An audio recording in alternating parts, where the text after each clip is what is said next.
Okay, so tonight on The Link, we talk bank loans, and besides credit scores, unknown to many, there are certain patterns of speech that will indicate whether you are a serious borrower or not.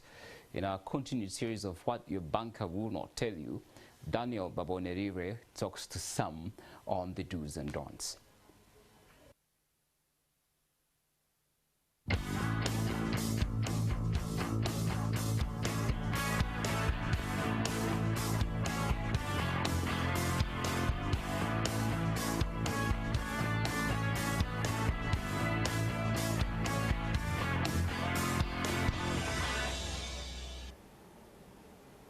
Welcome to this edition of The Link, and I hope that your business is faring well. 2022 was a very difficult year.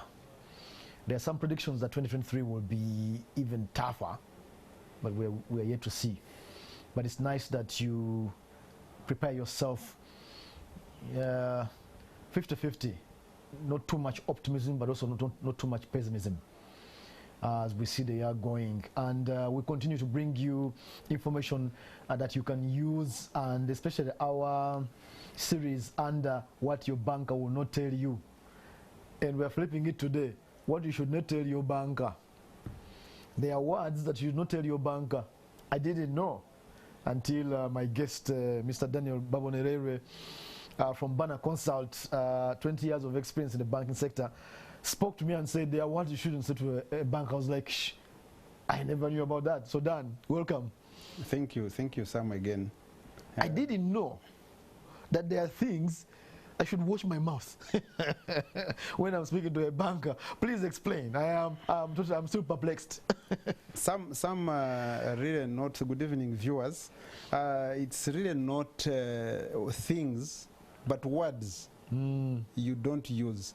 Now let's go back to two things which we had seen earlier on. We looked at Kampali, which is the score. Yes. Which is normally reduced to a number by bankers to give you a credit risk score. But what your banker won't tell you is that they are also humans. They have what we call gut feeling. In credit training, they tell you never ignore your gut feeling. If I look at Sam 1 minute and I see Sam should not take money, he looks like a defaulter, then you should work in a Kampali against that gut feeling to prove or disprove. When you are an experienced lender, you can actually listen to someone talking. By the end of the talking, sort of your assessment is already done. The remaining is to confirm whether it's true or not true. Then the other part is from your side, the emotional part of you, of understanding that the bank is a business. I think that is a line which we shall always refer to. Because the bank is a business, it's not like an NGO or a Shylock or whatever you may term it as. So when you are, words you are speaking to the bank or to the banker, they have an impact. That banker has the right sometimes to overrule the score. So whatever you are saying is adding to your score or abstracting it. Yes. So for instance, now what should I avoid, for instance? So what should I keep in mind? The last one we talked about, if you go to a bank and say, I have my land title, my house worth 100 million. Can you give me 80 million? What's the problem with that? Now, you see, that is now the problem. You are making the bank to be like a property agent. And at this point, the bank is looking at you like you are not serious about your own business. Really? Yes, because right now you are saying you are trading your property. No, I know you need collateral, so I'm telling you what you want to hear. Collateral is needed after you have defaulted. So it means you are intending, along the way you have judged yourself, you are likely to default. All right. So the bank takes much more caution when you start from that angle, because he's not there to take your property. He can actually lend to you without that property. Yes. So when I say I have this land, so it's already a red flag. As if not really a red flag, but it sort of paints you into a corner. You should be telling me about your business or about your cash flow, because that's what the banker is going to value and give you a score. Not necessarily. But the gut feeling, it's like you are saying my house is the one which is going to pay the loan.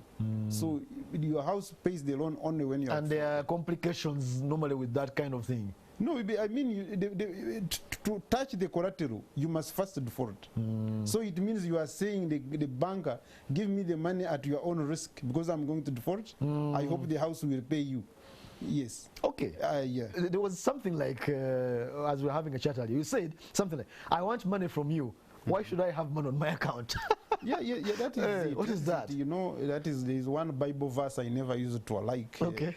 Arinaya yongerwako. Those who have more will be added them.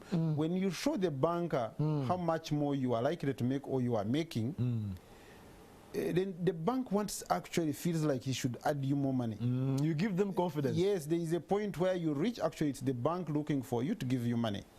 Now you should work towards that point where the bank comes to you wanting to give you money because you have shown to them that you can actually multiply even the money they have given you. So I'm not coming to you when I'm broke.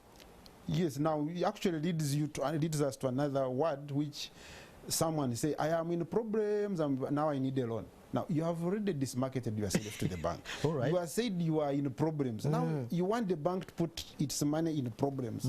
Yes, you could be having some challenges.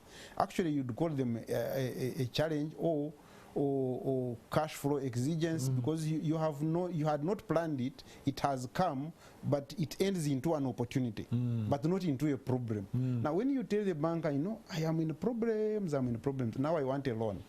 Now, you have already dismarketed yourself. But I'm telling the truth, eh? Yes, you know you are telling the truth, but you should be even if it's you, someone tells you he's borrowing money because of problems, you can only give to them maybe not expecting to return. But if someone says, I have an opportunity, I'm going to invest in it, the challenge is I had already invested money into this property, so I don't want to sell my property. But there is a business opportunity and the cash flows are explanatory. So the packaging, the packaging of the words. That's why I say words, not things. Yes, it's like any relationship. Yes. Yes. What else should I avoid now? The other part could be ask small people about 201C. What's wrong with that? You got the bank and said 201C. Yeah, you can 201C. I mean, you could be in that category, but don't keep looking at yourself because the bank wants to show it. Yes. This is a partnership. They are putting money into your business or your venture. You should be showing them how it's going to end into victory.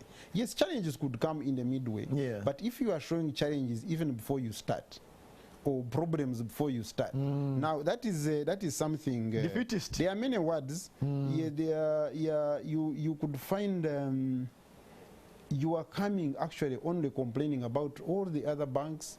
Now you are already painting yourself that you know you have had a problem with bank A, problem with bank B, problem with bank C. You said the other banks buy. Yes. Now the thing is that, as they say, those who tell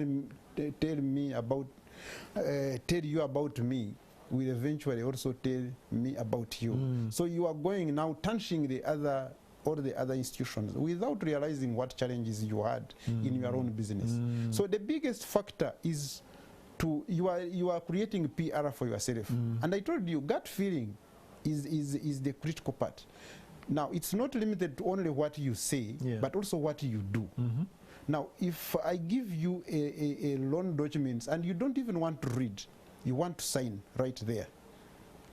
Sign, because someone who reads through is someone you can actually know that they would be. Because someone who just signs without reading, they are the ones who are going to object because they are going to read at the end when problems have come. Yes. But I thought that's what banking salesmen want. They just say, you want a loan, we get it. I mean, sometimes they get tired and they have their targets to meet. So they are not going to mind your business when you cannot mind it. Yes, they do try to mind their business. The others, there are many gut feelings you could tell you where you looked at someone and you say, this person is not going to pay you.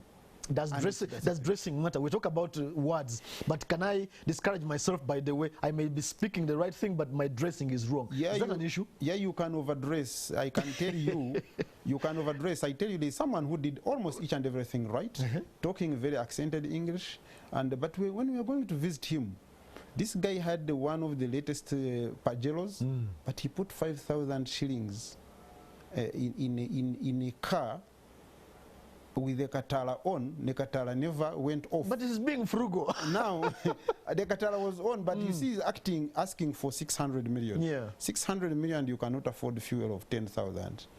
Now, that shows you the person was holding out as a different person. And indeed, a slight delay got his partners looking for him because he had defrauded them, and all he wanted was to mortgage his property and go to UK. Yeah. And now they actually came to us from he was from Mozilla. He came to take his property. Whoa. Yes. So, but you see, that was the thing, and it was a gut feeling of looking at why does this person look to be too much in a hurry, and is overdressed, as you living said, large, yes. but he's putting only 10,000 of fuel. At that time it was 5,000, long time ago, equivalent of maybe 10,000 today. Yeah. So, and the fuel light keeps alarming. So it's a gut feeling you get. You could be wrong. So the bottom line, when I'm coming to the bank, what should I do? Manage my speech, be honest? What is the issue? What's the bottom line is to understand what the bank is looking for. As we said in the campaign last time, now you have you try as much as possible to be open and show that you are doing genuine business and show the plans to grow. The challenges could be there. There could be things you may not explain, but when you are telling the truth, it normally comes out very right. Okay. Yes. Thank you so much, Dan. Again, this was one of the most interesting ones. Viewers, Dan says here, when you go to the bank, tell the truth, but also watch your mouth. The bankers are not foolish. They're not stupid. They will read, they will tell, and they will check to the end that when they give you money, you will use it to benefit yourself and you'll be able to pay back. We hope we added value to you tonight, and that was the link.